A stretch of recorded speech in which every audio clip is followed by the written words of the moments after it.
Democracy has been defined in many ways.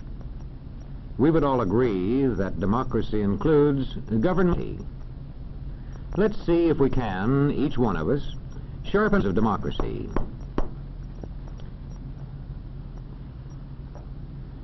We know that democratic words and forms have been written into laws. But it is the way people practice democracy that really counts.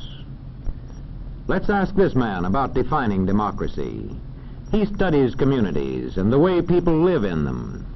He goes about his job scientifically, observing, recording, analyzing, and reporting. Well, I'll tell you one thing.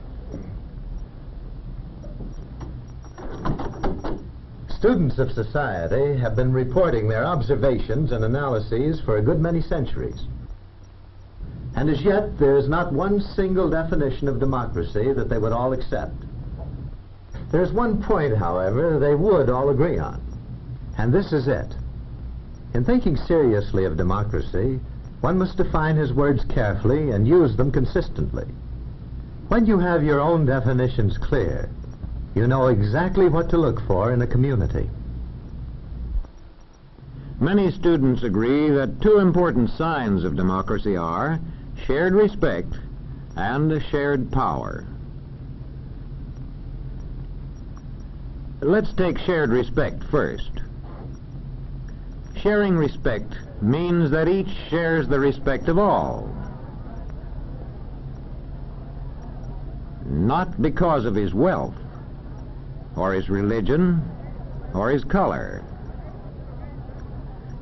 but because each is a human being and makes his own contribution to the community, from healing its sick to collecting its garbage, from managing its railroads to running its trains.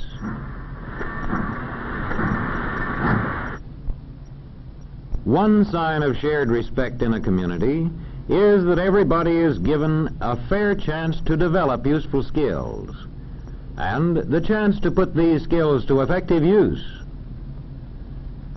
And there is shared respect if various groups in the community recognize each other's right to hold different faiths and opinions. And now let's see how we spot the second of the two signs of democracy, shared power. Most observers agree that there is true democracy in a community only if there is shared power. That is to say, only if many people have a share in making decisions that the community will support with force if necessary. More specifically, you can say that power is shared wherever regular popular elections are authorized and are actually held. There is shared power wherever people actually get out voluntarily and vote. And if they can vote without interference or pressure from anybody.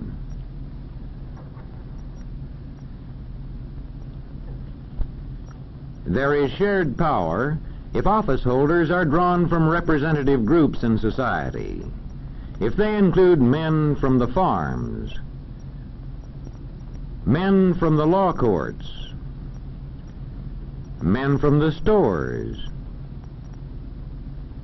men from the factories, office holders who are drawn from representative groups of the community. In a democratic legislature, shared power shows itself in a strong opposition. Listen. And that is why I'm confident the governor will have the support of the House on this bill. Mr. Speaker, as usual, the honorable gentleman is quite wrong. He and the governor he serves so dutifully can expect no support for their policy from this House. A strong opposition is made possible by an effective political party system. The two most important signs of democracy, then, are shared respect and shared power. They, in turn, depend on many conditions. Let's consider two of these conditions: economic balance and enlightenment. Economic balance means that the community contains a large middle-income group. A relationship between economic balance and democracy has been noted and reported for centuries by students of society. Aristotle said that a government made up of middle-income people has the best chance to be democratic. That was 2,000 years ago in Greece. And well over a century ago in America, James Madison warned that extremes of riches and poverty set group against group. In past centuries, economic balance was improved when large feudal estates were gradually reorganized into independent farms as one part of the development of democracy. This creation of better economic balance aided the further growth of democracy. The social observers of our time have also noted that the development of democracy usually goes hand in hand with the growth of large middle-income groups. In today's world of giant technology, one of democracy's serious problems is how to maintain flourishing middle-income groups. Another important condition for democracy is enlightenment. Making information available to citizens and giving them the skill with which to judge it. As public education increases, democracy grows. In checking a community for democracy, we must find out whether it provides schools adjusted to the needs of its young people. Just being able to get books and newspapers is no guarantee of democracy. The newspapers of a real democracy meet these tests: balanced presentation of news, disclosure of source, competence of the staff. In applying these tests to newspapers, we found out, first of all, if they report both. See if the news pages contain news only, and if opinion is kept for the editorial page.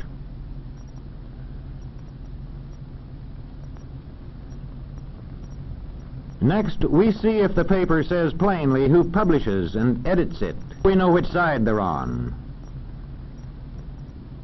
Newspapers in a real democracy meet a third test: competence of staff.